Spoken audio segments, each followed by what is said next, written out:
തുടരും bull run. സ്വാഗതം profit 24 daily റൗണ്ടപ്പിലേക്ക്. നേട്ടം തുടർച്ചയായ മൂന്നാം ദിവസത്തേക്കും നീട്ടി ഇന്ത്യൻ ഓഹരി വിപണി.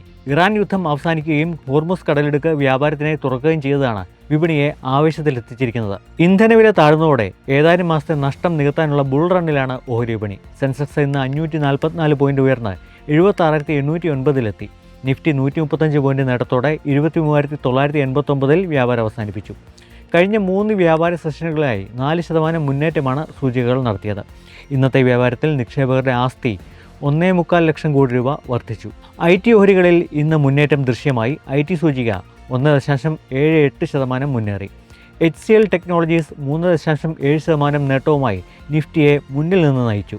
ജനറേറ്റീവ് AI സ്റ്റാർട്ടപ്പായ സർവം AIയുടെ 10% ഓഹരികൾ ഏറ്റെടുക്കുമെന്ന പ്രഖ്യാപനം HCL ടെക്കിന് നേട്ടമായി. Tata consumer products, NTPC, Bajaj Finserv, Hindustan Unilever തുടങ്ങിയ ഓഹരികൾ 2%-ലേറെ കുതിച്ചു. കുതിപ്പ് അവസാനിപ്പിച്ച് മെറ്റൽ ഓഹരികൾ താഴേക്ക് നീങ്ങുകയാണ്. അലുമിനിയം വില ഇടിഞ്ഞ സാഹചര്യത്തിൽ ഹിൻഡാൽകോ ഓഹരി ഇന്ന് 3% താഴേക്കിടിഞ്ഞു. JSW steel, HDFC life, Eicher, Maruti Suzuki തുടങ്ങിയ ഓഹരികളും ഇന്ന് വീണു. യുദ്ധം അവസാനിച്ചെങ്കിലും നിക്ഷേപകരെ സംബന്ധിച്ച് ഈ ആഴ്ച ജാഗ്രതയുടേതാണ്. പുതിയതായി ചുമതലയേറ്റ US ഫെഡ് ചെയർമാൻ കെവിൻ വാർഷിൻ്റെ പ്രസ്താവനകൾക്കായാണ് വിപണി കാത്തിരിക്കുന്നത്. ഇന്നും നാളെയുമായാണ് ഫെഡ് ഓപ്പൺ മാർക്കറ്റ് കമ്മിറ്റി യോഗം ചേരുക. പലിശ നിരക്കുകളെ സംബന്ധിച്ചും സാമ്പത്തിക സാഹചര്യത്തെക്കുറിച്ചും ബുധനാഴ്ചയാവും കെവിൻ വാർഷ് പ്രസ്താവന നടത്തുക. പലിശ നിരക്കുകളിൽ മാറ്റമുണ്ടാവില്ലെന്നാണ് വിപണി പ്രതീക്ഷ. കുതിപ്പിൻ്റെ കാലത്തെ അവസരമാക്കുകയാണ് നാഷണൽ സ്റ്റോക്ക് എക്സ്ചേഞ്ച്. 11 മേഖലാ സൂചികകൾ കൂടി NSE ഇൻഡിസസ് പ്രഖ്യാപിച്ചു. ഇതോടെ നിഫ്റ്റിയിലെ സൂചികകൾ 34 ഉയർന്നു.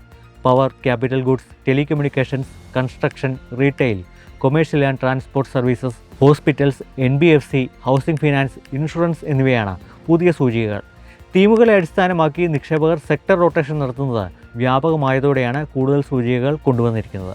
അടുക്കളകളിൽ നിന്നും പ്രോസസ്സിംഗ് യൂണിറ്റുകളിൽ നിന്നും പഴകിയതും മോശമായതുമായ കത്തികളും മറ്റ് കട്ടിംഗ് ഉപകരണങ്ങളും അടിയന്തരമായി മാറ്റണമെന്ന് food safety and standards authority of India രാജ്യത്തെ എല്ലാ ഫുഡ് ബിസിനസ്സുകൾക്കും നിർദ്ദേശം നൽകി.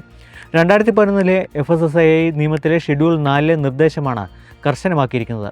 തുരുമ്പ് പിടിച്ചതും മറ്റുമായ ഉപകരണങ്ങൾ ഉപയോഗിക്കുന്നതായി ശ്രദ്ധയിൽപ്പെട്ടിട്ടുണ്ടെന്നും ഇത് ആഹാരത്തെ ഗുണനിലവാരമില്ലാത്തതായി മാറ്റുമെന്നും FSSAI ചൂണ്ടിക്കാട്ടി.